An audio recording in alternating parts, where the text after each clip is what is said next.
E se eu te dissesse que a sua capacidade de ganhar dinheiro e especialmente de enriquecer tem muito mais a ver com a psicologia do que com a economia? É nisso que acredita Morgan Housel, que escreveu um livro incrível chamado A Psicologia do Dinheiro, que traz algumas lições fundamentais para você conseguir enriquecer e ter uma vida financeira extremamente próspera.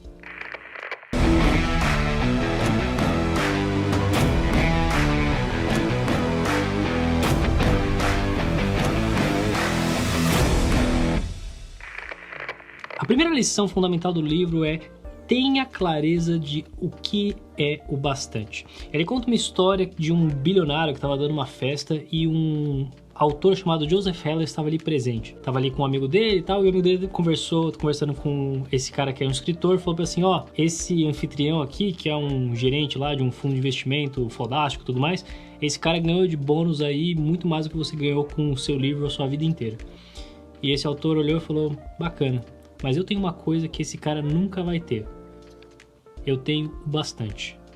E esse negócio é interessante porque o teto é infinito, né? Você, por exemplo, pega um jogador de futebol.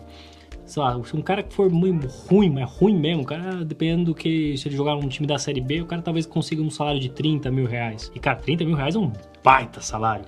Só que esse cara, ele não compara com outros caras da Série B, ele compara com um cara da Série A que vai ganhar 200 mil reais de salário. Só que esse cara que ganha 200 mil reais de salário, ele não se compara com ele, ele se compara com o melhor do time que ganha não sei quantos milhões de salário.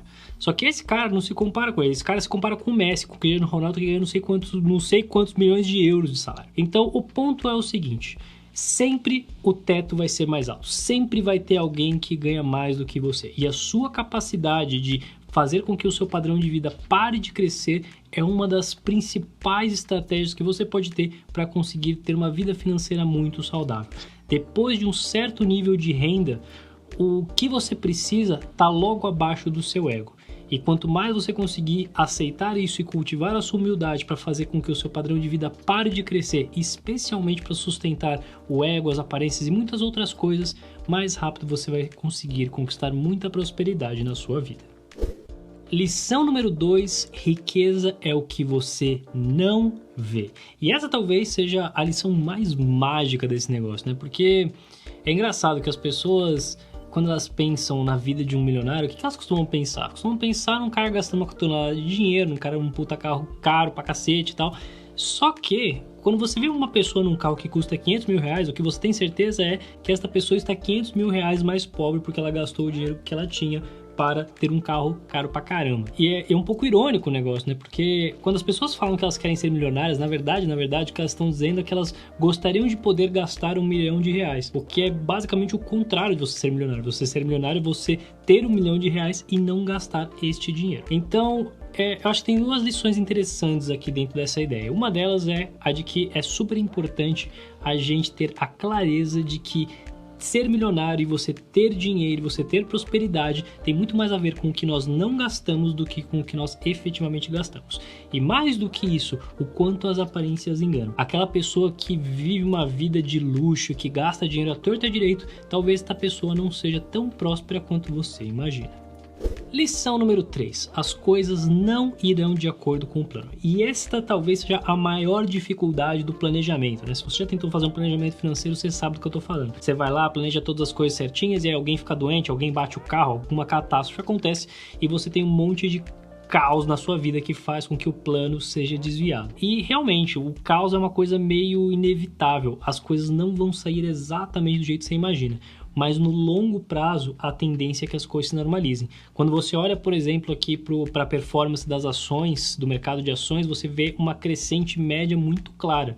Mas ao longo desse tempo você tem uma série de eventos catastróficos como crise econômica, política e de todo tipo e ordem que faz com que o mercado como um todo sofra, se encolha e a gente tem uma série de problemas como desemprego e coisas do tipo. Então a questão aqui é, sim, as coisas vão ser um pouco caóticas e elas não vão ser exatamente como você imagina. E é importante você estar pronto para lidar com essas oscilações, mas ao mesmo tempo entender que no longo prazo as coisas vão se normalizar. Lição número 4, liberdade. Liberdade é o maior valor que o dinheiro pode te oferecer. Se você tem dinheiro bastante, você é livre para fazer o que você bem entender. Para ir morar onde você quiser, para trabalhar com o que você quiser, para desfrutar os seus dias da maneira que você bem entende. E é importante a gente ter em mente porque conforme o dinheiro vai entrando, às vezes as pessoas tomam decisões que vão contra esse princípio básico, pessoas que se tornam um pouco escravas do dinheiro, seja por ganância, seja pelo que for. Ele conta no livro casos e mais casos de pessoas que tinham centenas de milhões de dólares, mas resolveram se envolver em atividades criminosas, do tipo esquema Ponzi, desvio de dinheiro e corrupção, e seja lá o que for, mas você pode imaginar, porque elas queriam ter mais e mais dinheiro. Se você tem 100 milhões de dólares no banco, isso não precisa de mais nada para sua vida, mas este é o ponto. Depois de um certo tempo, o dinheiro ele pode começar a te iludir e fazer com que as aparências e a ganância falem mais alto do que a liberdade. Nunca se esqueça, a liberdade é o valor mais alto que o dinheiro pode te proporcionar. E isso não pode ser sacrificado nunca, porque se você fizer isso, mais cedo ou mais tarde, é bem provável que você vá se arrepender. E, finalmente, lição número 5. Saiba qual jogo você está jogando. É interessante você pensar quanto vale uma ação, ou melhor, vale a pena você comprar uma ação pelo valor X ou pelo valor Y, pelo valor que ela está ou que ela não está? E a verdade é que se você perguntar para um analista financeiro, ele provavelmente vai te dizer que você precisa fazer uma análise com base no patrimônio líquido e como é que está a rentabilidade desta empresa e qual que é a projeção futura dela e daradara. Mas o que o livro sugere, e eu estou absolutamente de acordo com o autor, a resposta é depende. Depende de por quanto tempo você quer ter esta ação. Porque dependendo da janela de tempo que você pretende liquidar esta ação, pode ou não fazer sentido você pagar o preço que for. E é justamente assim que as bolhas se formam. Então, quando você pensa numa ação no longo prazo, no sentido de que você vai ter essa ação por 10, 20, 30, 50 anos, seja lá o tempo que for, realmente, você precisa olhar para todos os indicadores financeiros da empresa e tudo mais. No entanto, se o que você quer é comprar e vender logo para fazer um dinheiro rápido, como num day trade, por exemplo, que diferença faz o valor da ação? O que importa é que no dia seguinte esteja um pouquinho mais alto para que eu possa vender, de resto, quem liga se essa empresa vai ser sustentável daqui a 10 anos. Eu certamente não ligo se eu quero vender esse troço agora.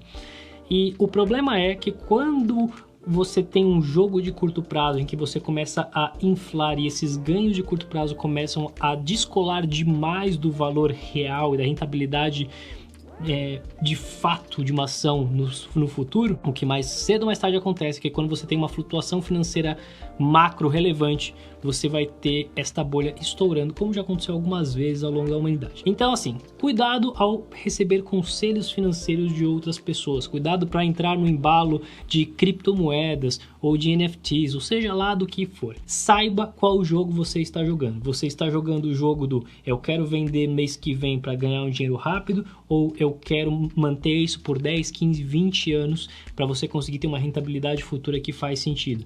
E se for assim, esses ativos que você está comprando, eles são coerentes com isso ou não? É esse tipo de análise que vai evitar com que você gaste o seu dinheiro numa grande de uma furada. Eu acho interessante como, apesar de dinheiro ser uma grande parte da vida de todos nós, o quanto a gente tem crenças loucas e infundadas sobre dinheiro. Então, se você quer ter uma ideia mais clara do que pessoas que são realmente ricas pensam e agem, fazem em relação ao dinheiro, dá uma olhada nesse vídeo aqui, em que eu vou te falar sobre os segredos dos milionários com base em uma das pesquisas mais incríveis já feitas com essas pessoas.